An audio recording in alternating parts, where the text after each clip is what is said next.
I am Camden-Frontier High School English teacher Andy Brown, and I'm joined today by one of our graduates, Dan Nye. Dan, how are you? I'm doing great. What year did you graduate? I graduated in 11. It seems like just 2011. Unbelievable. Looking back, obviously you went on to university, but looking back at your Camden-Frontier career, how did it prepare you for college? What do you remember about CF? I thought CF actually did a great job preparing me for undergraduate. I went to a small college, and so I think that small classroom feel really gave me a good insight into, how to work through classes in a smaller environment, and to know when to use faculty and staff to kind of get you through courses that are a little more challenging than others. Also, even with sports at Camden, I feel like I gained a lot of confidence and a lot of trust in myself through that to kind of succeed through school. So now, as I recall, was it your junior year or your senior year when you played football with a broken arm?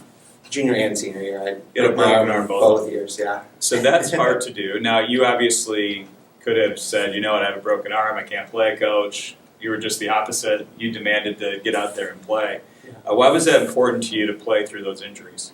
I loved football. I loved really every sport that I played in. And sitting out was just never something I wanted to do. It was never in my mindset to sit out. So if I had the opportunity to play, even if it was with a big iron fist, I was going to do it. So Dan Nye is a proud member of the Camden-Frontier graduating class of 2011. Where'd you go to college? So I went to college at Siena Heights University. That was for my undergraduate schooling, and then I went to Logan University for my doctorate, and then the University of Western States for my master's degree. How did you decide on Siena Heights?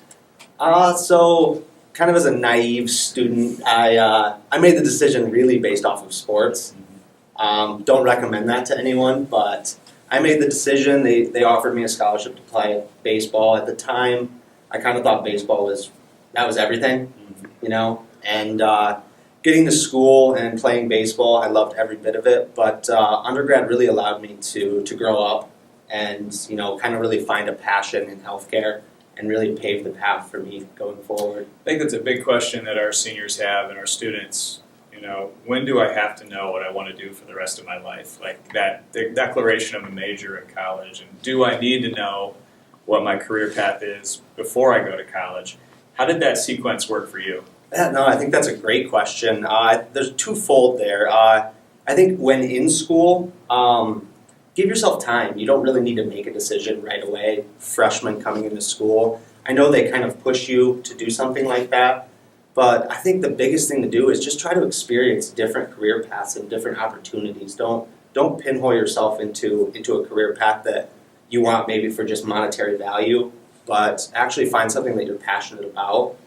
And then kind of coming back to, if you're undecided kind of going into school, something that I never really looked into, but kind of going back from a financial standpoint, going to community college is an excellent way to kind of get those prerequisite courses out of the way and save a lot of money in the meantime. And it gives you time to, like I said, kind of go out there, shadow different jobs, get experience. Most professionals will allow students to just come in and see what you do for a living, so I really recommend that. I think it's interesting that you grew up on a farm, you attended our school, which is a small school, and yet you're a professional now with the doctorate and all of that. Not a lot of people from this area go on to do that. When did you know that you could do it? Like, how did you have the confidence to say, I can be a CF student and do whatever I want? Yeah, that's another great question. I think coming out of Camden, like I said, I was confident, but I don't think I ever saw that as an expectation for myself. So I think that was something that kind of slowly built through years in undergrad, experiencing those courses. Courses get challenging at times, but learning to kind of battle through that. And like I said, once I found my passion and something that I really loved, I really saw no ceiling to where I could go with that. So you went off to graduate school to get your doctorate, you go off to chiropractic college. Financially, this is all extremely expensive. Our students all the time hear about trying to figure out how to pay for college. Now, you incurred some debt through all of this. For sure. Obviously, it was an investment in your future. Yeah. How did you handle the financial part of that? Because that is a significant thing that students worry about. Yeah, no, another great question. I don't think I handled it the best that I could have.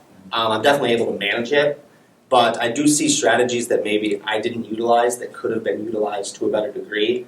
For instance, I kind of hit on the community college at first. Right. That's a simple way to get those prereq classes out to where I took them no matter what. Mm-hmm. Instead of paying $30,000, I could have paid pennies to that. Yeah. And another big thing that a lot of students really don't take advantage of are scholarships.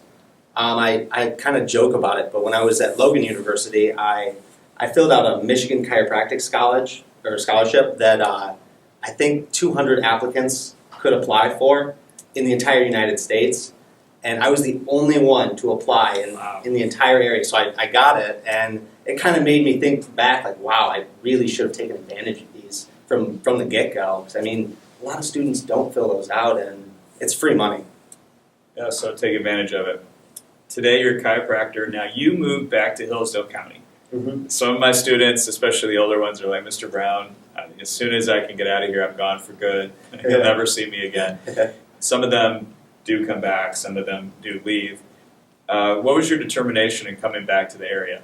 So I think like once you leave and you go to school outside of the area, you do need to experience something outside of here, absolutely. So I think going to live in Adrian for 4 years, and then going down to St. Louis, which is where Logan University is, and then even I went out to San Diego, California, and lived out there for a little while for an internship.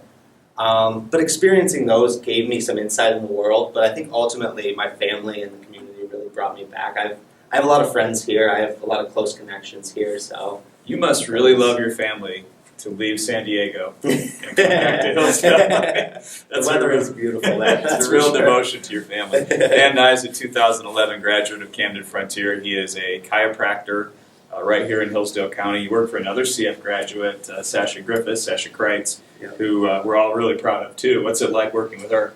She's a blast to work with. Really, the entire staff there has been a lot of fun. Even Brittany Fink, she's a former Camden graduate. She's one of the staff members there. So it's really a family, close-knit, community there at the office. So I've really enjoyed it. That does make it nice when you know some of the people and you meet new people too. All right, you're a chiropractor now. You did all of that work for all of those years, all of that training. Has it been what you expected? Do you enjoy what you do? Talk a little bit now that you have the job that you worked so hard for. What's it like? Oh, 100%. Going through school, I felt that passion, and like they always say, like coming out and actually doing it is a whole different experience. And it's been that and so much more for me. I like to say that when I show up for work on a daily basis, I really don't feel like I'm working. Like it doesn't feel like a job to me.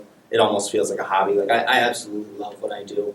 And like working with patients and seeing them get better, that self-gratification that I get from that is, I wouldn't trade anything for it. So, I have found so much enjoyment and love for what I do, and I really want to push students to find a passion, find really what you love. Don't pick a job or a career just because it makes good money or makes money in general. I think you make an interesting point. You decided, I'm going to go all in for the career that I want. And that takes discipline because college is hard and it's expensive and it takes a lot of time. But you could see way down the road that this was a goal that you really wanted. And it was worth putting the time in for, right? Yes, absolutely. So for students who are like, I'm getting sick of school, maybe sometimes it's important to look at the big picture, right? For sure. I was that same way. When I graduated high school, I was like, I need to go to school, obviously, but it's not something that I'm looking forward to. But I think once you get there and once you start to experience a different realm from high school, you meet a lot of different friends, new people. It's really almost a restart of your life, to be honest with you. And I think that can culminate into something a little bigger for you and bring out a different passion that you may not have had before. Dan Nye is a 2011 graduate of Camden-Frontier. He is now Dr. Dan Nye, a chiropractor here in Hillsdale. Dan, thank you so much for your time. Great job with your career and congratulations. Thank you so much, Andy. I appreciate it. Good.